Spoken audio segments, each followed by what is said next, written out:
Самонастройка в этом смысле не про контроль или насилие над собой, а про возвращение к своей подлинной природе и согласованию с высшим замыслом.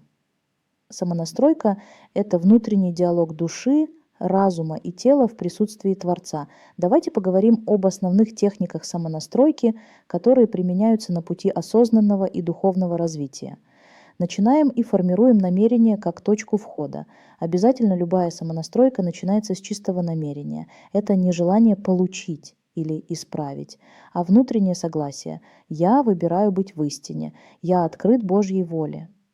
Практикуйте формулировать намерение не из вашего эго, а из истинных ценностей. А как узнать, истинно ли это? Задайте себе вопрос: это ведет меня к любви, целостности и пользе для жизни. А намерение – это настройка компаса души. Далее следующий шаг – это присутствие и тишина.